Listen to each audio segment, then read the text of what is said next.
A new program aimed at developing leaders in governance has been launched. The program, led by former DA parliamentarian Lindiwe Mazibuko, focuses on personal leadership development for political leaders and those in government. This is to ensure that there is service delivery in key constituencies where the leaders work. Joining us now is Lindiwe Mazibuko, the co-founder of this important project. Ms. Mazibuko, thank you very much for making the time. We speak to you at a very, very, should I say, interesting time in our country. One, we had the release of the July unrest report. We also are on the cusp of making history by possibly looking forward to the president appointing the first woman chief justice in the country. But before we get into some of this detail, let's talk about Futurelect. This is a program. This is an apolitical academy. And explain to us the kind of work that you are doing in trying to nurture the next future generation of leaders. Thank you so much, Goli. Yeah, the Apolitical Academy, as it was called, is now called Futurelect in Africa. And we are continuing our work of developing political leaders for elected office or for government appointments. In Southern Africa, but also expanding our work into other parts of the continent.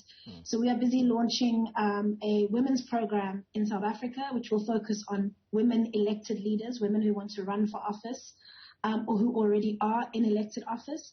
And we also want to expand into East Africa and launch a leadership program there, much like the one that we have in Southern Africa. Yeah. And then the last project that we're working on this year is a civic engagement training program online for ordinary citizens to become better at electing their leaders, at holding them accountable in between elections, and at understanding their duties and responsibilities in a democratic system.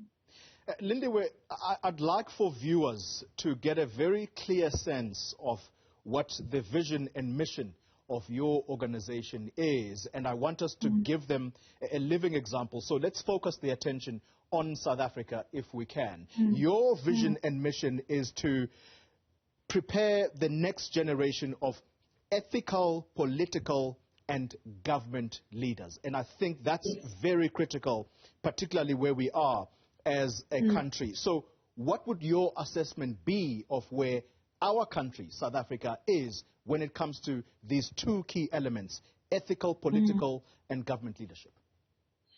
Well, I think there's two fundamental problems, and I think they both pertain to the lack of resources that are devoted to supporting ethical leadership, to developing ethical, political, and government leaders across the ideological spectrum.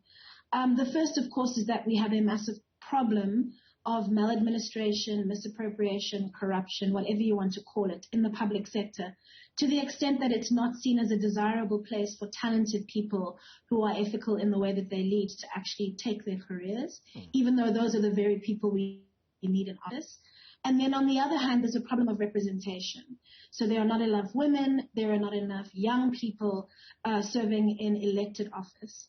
Although the numbers have increased in places like Parliament, we've seen in the last local government elections that the ruling party, for example, is no longer implementing a 50-50 quota. So we have just below 50% representation of women in public service at the local level. So it's a demographic problem, and it's also a problem of ethics. And it runs across political parties.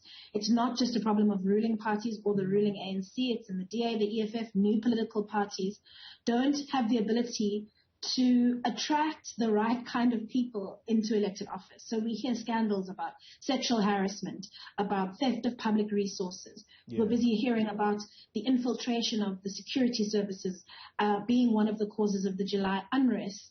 And on the flip side, we have enormous potential in leadership in our country, but it is mostly vested in the private sector. As you mentioned, hopefully our next Chief Justice will be an example of that leadership in the judiciary. But in politics and government, we do not have the best in our society putting themselves forward for election because A, they can't find homes, and the reason they can't find homes is because they can't find other ethical leaders to work with. So we want to connect good leaders in the system, in politics and government, with good leaders outside the system, and encourage the best in our society to step up and serve. Yeah. But to do that, they need to do personal leadership work, they need to do skills building, and they also need to fundamentally understand the systemic challenges and the systemic frameworks within which politics and government happen in South Africa. Lindiwe, as I speak to you, I'm going to try and link what is going on in our visuals. We have the president, Cyril Ramaphosa, is in Limpopo, and he's launching a road there.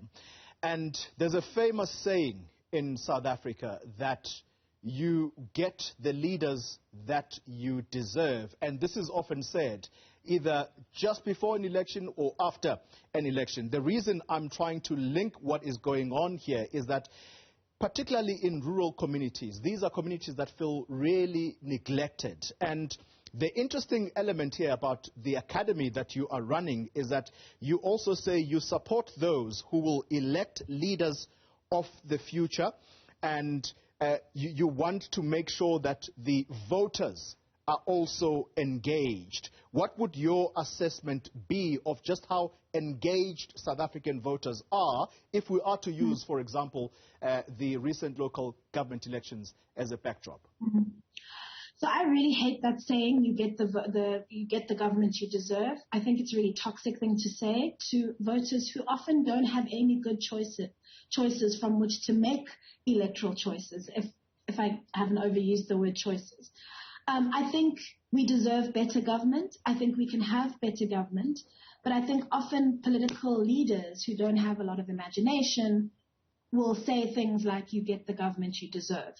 Look, I think we all have a duty as citizens to be active in our engagement in politics and government. But I think that the supply side has to be good as well. If there's no good leaders at the supply side, of course young people are going to stay away from the polls. Yeah. Often not voting in an election is a statement in and of itself. The number of young people I had approaching me before the local government elections, begging me just to tell them who to vote for. Tell me who to vote for. I don't know who to vote for. It feels like 6 of one and half a dozen of the other. I don't feel I can trust this party. This party has failed me. This party is brand new and I don't know what they're saying. This party has a record of governments, but it's kind of in coalitions and I'm not sure. The choices are not good enough. And then the people who are part of those choices tell us as voters, you get the government that you deserve. It's not that simple. So we as citizens... Let me interrupt you there. I am really sorry about this. And time is always a problem. But let me promise the viewers that I'm going to bring you back, and probably on the Sunday show. And that's where you and I will have more time. There's lots to talk about. Lindiwe Mazibuko there. Thank you very much for your time. She is CEO of Futurelect. This is an organization preparing future leaders of the countries on the continent.